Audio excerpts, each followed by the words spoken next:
जी sir. कि सोनू सूद का नाम एक नंबर पर है। अब उनको प्रताड़ित और दंडित करना हमारे सोच से उचित नहीं है, न उनका जांच करवाना आधुनिक समय में जी उचित है। जी। अब लोगों को ये लगे कि सोनू सूद भी हो सकता है हमारे सामने, कहते हैं कि हमारे बच्चे देश के धरोहर हैं, देश के भविष्य हैं, भविष्य के साथ खिलवाड़ करा जाए तो सरकार के लिए आप क्या कहना चाहिए? बिल्कुल, सरकार को यही चीज़ सोचना चाहिए कि देश के भविष्य बच्चों में निहित है। अगर बच्चों का भविष्य बनेगा तो देश के देने भविष्य से पहले दावा क्यों? आप वोट भी नहीं दिए, दावा हो गया कि मुख्यमंत्री मैं ही बनूंगा। उनका चुनाव इलेक्शन है लड़ने का, हमारा काम है वोट देने का। मैं पूरी 5 साल की उनकी रूपरेखा देकर ही वोट दूंगा। 5 साल बता ही रहे हैं कि मेरा नेचर तो भैया बाबा जी से मिलता है। योगी बाबा जिंदाबाद जिंदाबाद, ये योगी बाबा वाले हैं। कहीं ना कहीं है, भले ही बुरा मत मानिएगा, कहीं ना कहीं कष्ट तो आपको ही है। हाँ,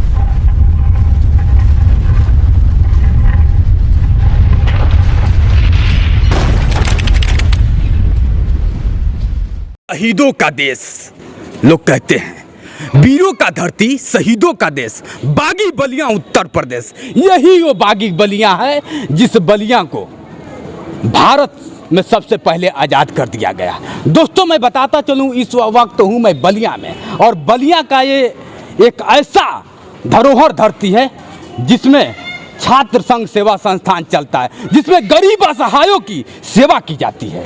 और ऐसे ऐसे विभूतियाँ हमारे पास खड़ी हैं कि हम अगर नाम लेंगे तो नाम भी कम पड़ जाएगा। और उन्हीं से जानना चाहते हैं कि ये कैसा सेवा है। क्या इस देश के लोग कहते हैं कि प्रधानमंत्री के हाथों में सब कुछ कमान है। कहाँ गए वो प्रधानमंत्री? मैं पूछना चाहता हूँ, कहाँ गए वो मुख्यमंत्री जो कहते हैं कि हमारे प्रजा में कभी भी कोई भूखे मर नहीं सकता है। लेकिन ये संस्था क्यों बनाया है, मैं इनसे ही जानना चाहूँगा। आप देख रहे हैं तमाम विभूतियाँ हमारे बीच में हैं और ऐसे ऐसे कार्य कर चुकी है जिसकी परिकल्पना अवलोकन करना बहुत ही मुश्किल है।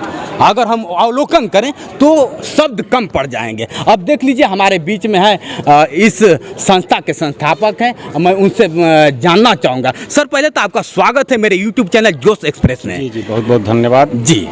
मैं छात्र संघ सेवा संस्थान का प्रबंधक, क्या बात है, और छात्र संघ का पूर्वाध्यक्ष भी रहा है यहाँ। जी जी। और हमारी संस्था जो है जी राजनीति से ऊपर उठ के निस्वार्थ सेवा के भावना से कार्य करती है। जी। इसके पहले भी कार्य हम लोग जब बेड़ा उठाए, लगातार 5 वर्षों से ये संस्था काम कर रही है यहाँ पे। जी।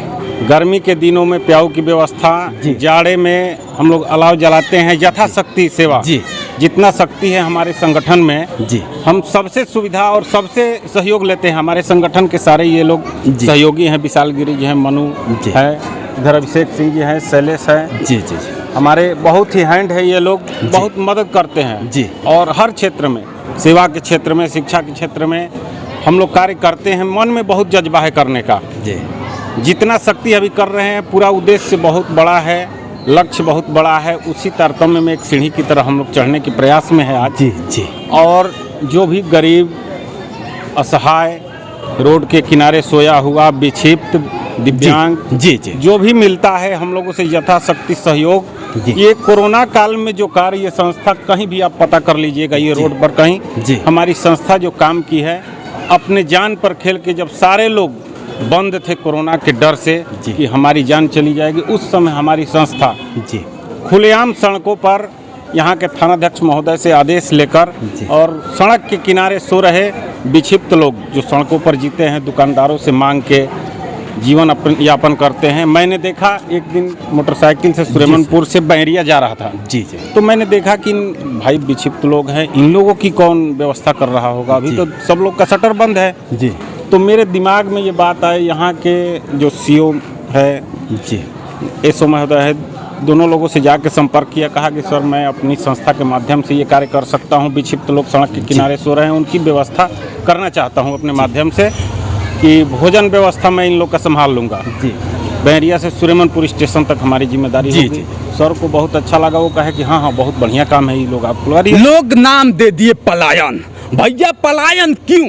क्यों पलायन नाम दे दिया गया? एक मजदूर मजदूरी करता है, अगर एक भूखा ऐसे ही मरता है तो पलायन क्यों? पैर में छाले पड़ जाते हैं और सरकार ऐसे चिल्लाती है, देखती है, और आप जैसे संस्था दौड़ के जाता है, उसके पैर के छालों को देखता है और महसूस करता है, लेकिन सरकार कहाँ है? और घोर निंदा करता हूँ ऐसे लोग जो कहते हैं कि हमारे सरकार में सबको सुखमय जिंदगी जीने का हक है। वो लोग कहाँ थे उस वक्त? आपकी संस्था क्यों आगे आई? आगे इसलिए आई कि मेरी संस्था इसी टारगेट में है कि गरीब जो असहाय है, जिनको सताया जा रहा है, शोषित है, उनकी हम यथासंभव सहयोग करेंगे। चाहे सरकार से हमको कोई मतलब नहीं है। सरकार जितना दावा करती है उतना सत्य है नहीं कुछ।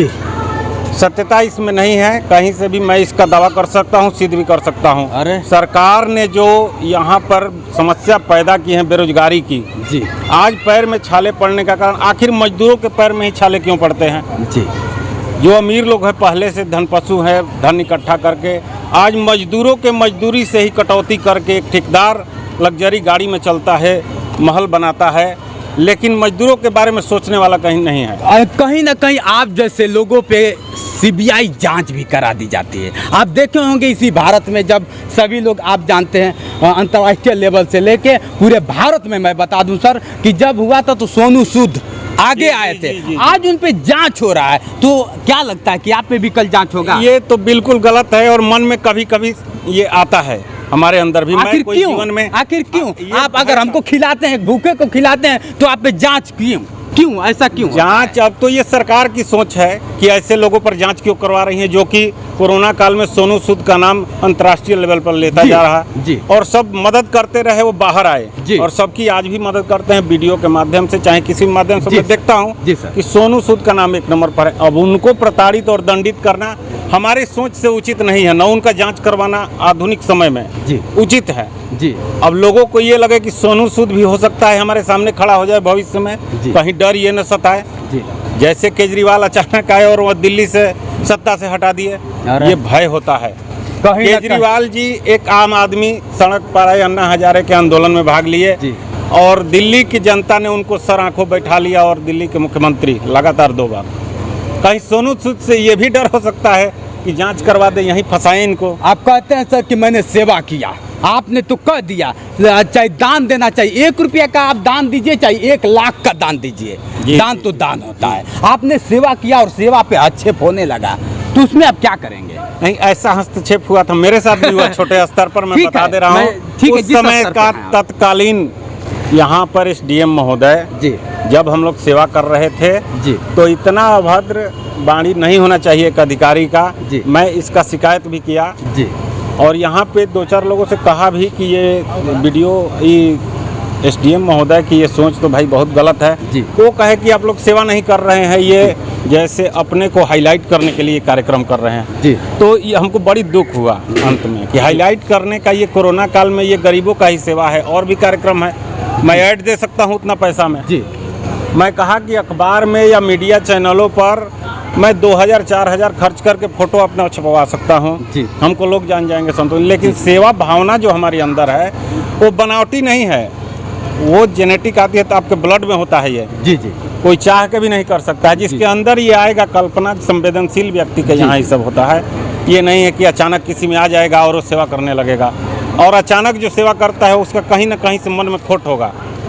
हम लोग अचानक वाले नहीं है, जब विकट परिस्थिति आएगी सड़कों पर आना हमारा कर्तव्य है। सर, एक किसान मजदूर इस देश का लोग बताते हैं कि एक पहला स्तंभ होता है, और इस स्तंभ में आप भी देख रहे हैं महंगाई चरम सीमा पे बढ़ती जा रही है।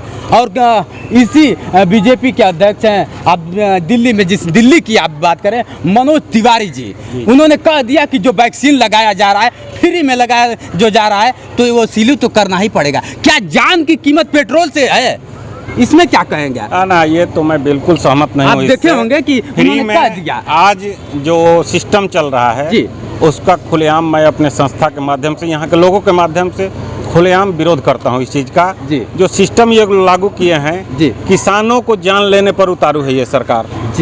अभी ये मैं बताना चाहता हूँ आपके चैनल के माध्यम से, किसानों को ये लाभ नहीं दे रहे हैं, उनका नुकसान पहुँचा रहे। कह रहे हैं कि मैं 2000 रुपया देता हूँ खाते में, तो मैं कहना चाहता हूं कि आप 2000 देते हैं एक तरफ से, जी सर, जी सर, और पेट्रोल का दाम 105 या 107 रुपए हो जाता है। जी सर, जी सर, और आंकड़ा उठा के देखिए 2-4 साल पहले का, जी सर, गेहूं का रेट 2-4 साल पहले भी 1400-1500 रेट था। जी सर। रिकॉर्ड उठा के देख लीजिए। जी। आज भी किसान मजबूर है 1500-1600 बेचने का, जी, जो कि एमएसपी जो घोषित हुआ है सरकार से वो 1800 कुछ रुपए में घोषित है। जो जिस कि पेट्रोल की आप बात कर रहे हैं जी, सर, मैं जी। आपकी वाणी को रोकना चाहूँगा, क्षमा भी चाहूँगा। जिस पेट्रोल की आप बात कर रहे हैं, हमारे पड़ोसी मुल्क आप कह लीजिए जैसे नेपाल है, जी। वहाँ आज भी 70 रुपया, हालांकि यहाँ से खरीद के जाता है। ऐसा क्यों? इसमें क्या कहना चाहेंगे? ऐसा ये है कि पेट्रोल हम लोगों के यहाँ जो जीएसटी है, जो कर है, उसको ज़्यादा लिया जाता है। पेट्रोल आज भी सस्ता है, जी। सस्ता दिया जा सकता है। जी। यही बीजेपी के लोग, अभी कुछ दिन पहले हमें वीडियो देखा बीजेपी के सभी नेताओं का, जी। वो लोग कह रहे हैं कि 35 रुपए लीटर भी पेट्रोल बेचा जा सकता है। अरे। इसके पहले सरकार में उन लोग का वीडियो जारी है। लेकिन आज देखिए जी। वही लोग मौन बैठे हैं। 107 रुपए लीटर पेट्रोल जी। और लगभग 96 रुपए लीटर डीजल, 100 के करीब दोनों पहुंच गया। चलिए, शतक आ बन गए गया आप पेट्रोल। मुद्दे पे।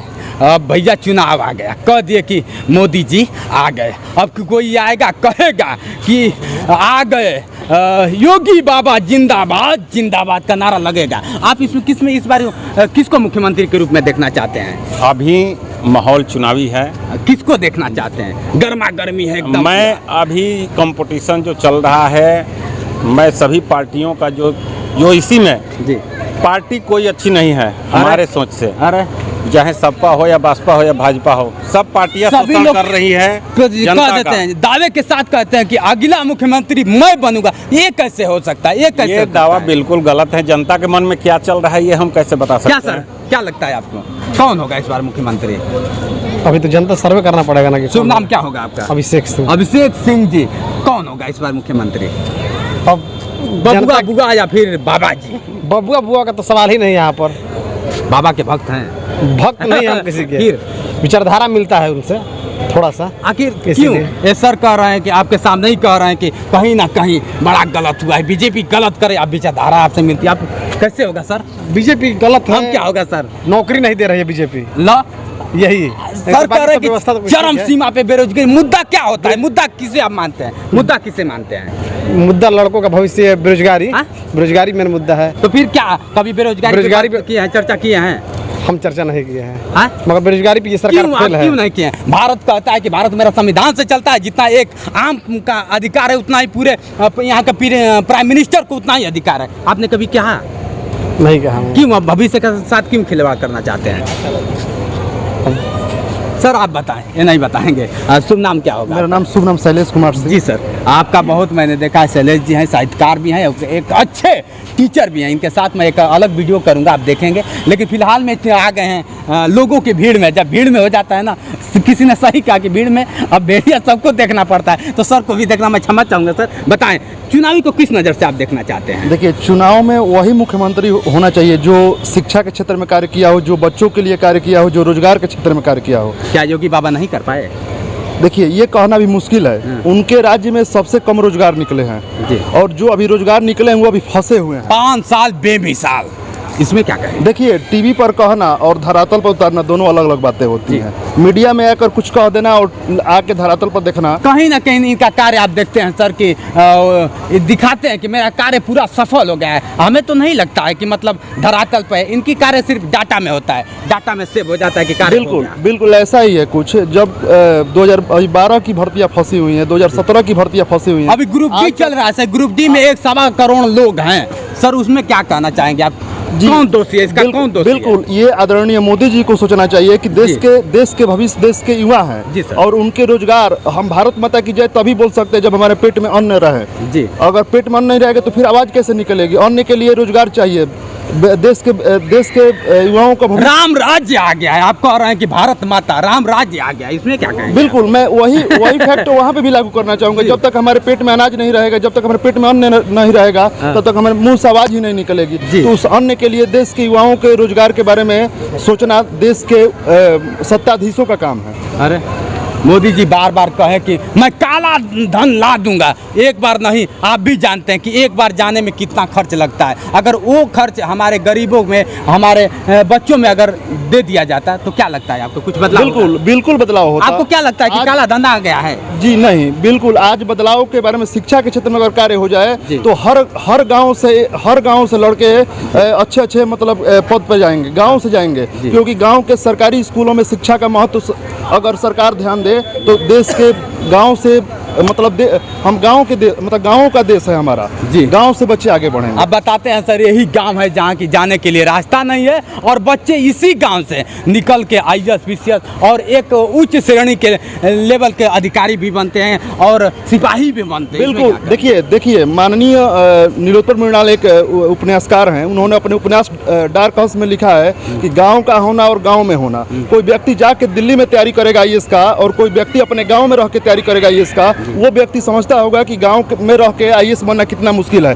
देखिए हो जाने के बाद तो लोग आपको गांव से जोड़ देंगे, लेकिन गांव से होकर IAS बनना बहुत बड़ी बात है जी सर। और ये काम माननीय सत्ताधीश लोग ही कर सकते हैं, गांव में शिक्षा व्यवस्था को मजबूत करके। हाँ सर, क्या कहना चाहेंगे? लास्ट सवाल आपसे होगा। अब इस बार ग्रुप D चल रहा है और बहुत सारी भर्तियाँ चल रही हैं सर, और लोगों का बच्चे का, जहाँ तक हमारे लोग कहते हैं कि हमारे बच्चे देश के धरोहर हैं, देश के भविष्य हैं, भविष्य के साथ खिलवाड़ करा जाए तो सरकार के लिए आप क्या कहना? बिल्कुल, सरकार को यही चीज सोचना चाहिए कि देश के भविष्य बच्चों में निहित है। अगर बच्चों का भविष्य बनेगा तो देश का भविष्य बनेगा जी। अगर आगे बच्चों का भविष्य आगे जाएगा तो देश का भविष्य आगे जाएगा। तो मैं कहना चाहूंगा कि कोई भी भर्ती हो उसमें समय से भर्ती पूरी हो और पूरी पारदर्शिता के साथ भर्ती पूरी हो, मैं यही कहना चाहूंगा। सब कुछ प्राइवेट हो रहा है सर जी, यही तो पहले होता था कि हम संविदा पे हो जाएंगे, बस धीरे धीरे सरकारी हो जाएंगे। अब भैया सरकारी जो होगा धीरे धीरे संविदा हो जाएगा। बिल्कुल, क्या देखिए, बिल्कुल हम चूंकि कंपटीशन की तैयारी करने वाले हम लोग हैं और चाहे तैयारी कराने वाले लोग हैं, हम कभी भी नहीं चाहेंगे कि पूरी व्यवस्था प्राइवेट हो जाए, इसलिए उसमें भी कुछ कमियां हो सकती हैं। तो प्राइवेट अच्छा है कि आप सरकारी? देखिए सरकारी अच्छा है तो फिर क्यों प्राइवेट हो रहा है सर? ये सरकार की मंशा है। ये सरकार को कौन बनाया सर? आप ही हमने बनाया सर। बिल्कुल। तो ऐसे क्यों हम लोग ऐसी सरकार को बनाते हैं? और वो भी दावा कर रहा है कि अगली बार भी मुख्यमंत्री मैं ही बनूंगा, दावा कर रहा है। आने वाले भविष्य में युवा जरूर सोचेंगे। नहीं, आपके वोट देने से पहले दावा क्यों? आप वोट भी नहीं दिए, दावा हो गया कि मुख्यमंत्री मैं ही बनूंगा। उनका चुनाव इलेक्शन है लड़ने का, हमारा काम है वोट देने का। मैं पूरी 5 साल की उनकी रूपरेखा देकर ही वोट दूंगा। 5 साल 7 साल जो अभी तक पूरे देश और राज्य में काम किए, उसके आधार पर मैं अगले चुनाव के लिए अपना वोट दूंगा।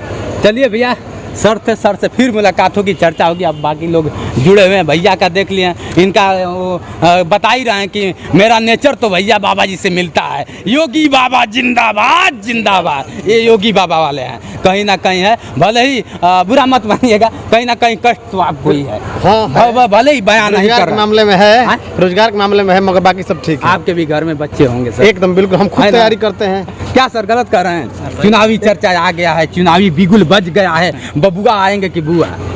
अब कैसे अभी बताया जाए? ये लोग तो दावा कर दिए कि आ रहा हूँ। ऐसा अभी कोई बात नहीं है। अभी तो वोट देते हैं सर आप? हाँ देते हैं। इस बार किसको वोट देंगे? अभी तो हम कैसे बताएंगे किसको देंगे? अरे लेकिन देंगे जरूर। इस सरकार से क्यों, क्या खुश हैं और क्या नाराज हैं आप? इस सरकार से कुछ लाभ भी है, कुछ घाटा भी है। क्या लाभ है और क्या हानि है? बहुत कुछ है। और क्या है, क्या ऐसा क्या हो गया है? भैया को देख लीजिए, पता ही नहीं है कि जियो तो तैयार है नहीं कि जियो में लिखित है कि ये बता देंगे कि क्या लाभ है क्या हानि। कहीं ना कहीं दिल में है भैया, ऐसे लोग बहुत लोग जुड़े रहे सर, कहीं इनको पता नहीं है कि क्या लाभ है। आप क्या बताएंगे इस चीज से? लाभ सरकार से लाभ, योगी बाबा की सरकार से कितना खुश लाभ? तो खुश, देखिए एक व्यवस्था जो प्रशासनिक व्यवस्था है जी, जो भ्रष्ट, जो पुलिस प्रशासन है थोड़ा टाइट है अन्य सरकारों से। राशन वितरण भी गरीब लोगों के यहाँ पहुँच रहा है। बिजली व्यवस्था भी लगभग ठीक है। रोजगार पे पूर्ण रूप से फेल है सरकार। अच्छा ये बताइए सर, जिस रोजगार की आप बात कर रहे हैं, अगर रोजगार ना रहे तो बिजली से पेट भर जाएगा आपका? ना, बिजली से रोजगार पैदा होता है, इसमें नहीं तो निसंकोच। कहीं ना कहीं बिजली भी आप देखें, अभी पेपर पत्रिका में देखे होंगे कि बिजली को भी खरीदने के लिए कंपनी आपके सामने आ गई। तो ये तो गलत बात है। बिजली को खरीदना ये सरकार ही चलाए इसको, समय से वसूली करे अपना सच्चाई है सर। किराया। इसको लेकिन क्यों बेचना चाहती है सरकार? बिजली को बेचना, क्यों अब बेचना ये चाहती है? सरकार की मंशा को हम नहीं जानते हैं कहाँ। कोयला खत्म हो गया है, कोयला खत्म हो गया, पता है कि नहीं आपको? जी जी हाँ? पता है। लोग कहते लोग थे कह कि रहे मेरा हैं भारत इतना कोयले का खदान है, इसी भारत को कैसा ये कैसा समय आ गया कि कोयला ही खत्म हो गया? कोयला अब अभी बारिश हो रही है, यही सब कह रहे हैं सरकार के लोग कि बारिश हुई है, पूरा कोयला डूबा हुआ है। अभी हमको उम्मीद है कि कुछ दिनों में अगर पानी किसी माध्यम से निकाला बिजली जाएगा, कोयले से तैयार कोयले होता है से सर। तैयार होता और कोयला जब खत्म है, जिस बिजली की आप बात कर रहे हैं, बिजली फिर दोबारा ना, नहीं आएगी। कोयला पूर्ण रूप से खत्म नहीं है। हाँ। वहाँ पे जो खदान है उसमें पानी भरा हुआ है। अच्छा। कोयला खत्म हो जाएगा तो बिजली कैसे चलेगी? वो हमको जहाँ तक पता है कि पानी भर गया है खदानों में, इसलिए कोयले की कमी हो गई। चलिए, आप जैसे लोगों पे गर्व है कि ना कोई सफ़ेद, लोग कहते हैं ना कि सफ़ेद जैसे ही पहनेंगे हम नेता हो जाएंगे। भैया ये नेता नहीं है, इस समाज के बेटा हैं और समाज जी, की जी, रक्षा कर रहे हैं। गर्व है, आप जैसे लोगों पे गर्व है कि विकट स्थिति में जहाँ पे लोग अपनी आंखें चुराते थे, उनके तरफ देखना नहीं चाहते, वहाँ आपकी संस्था खड़ा हुई। मैं आभार करता हूँ आपकी संस्था को, भले ही जांच हो जाए, लेकिन आभार करता हूँ कि आपने 2 रोटी उन लोगों को नौजवान खिलाने का एकदम प्रयास किया। जान पर खेल जी। के काम किए हैं और रोटी जो पहुंचाए हैं उससे हम हमारी संस्था को, पूरे युवा साथी को सुकून मिलता है और मन में हम लोग नींद सोते हैं भरपूर। वाह, कहीं से कोई दिक्कत नहीं है, सेवा से सुकून मिलता है। यही हम लोग का लक्ष्य है कि संस्था के माध्यम से सेवा करें।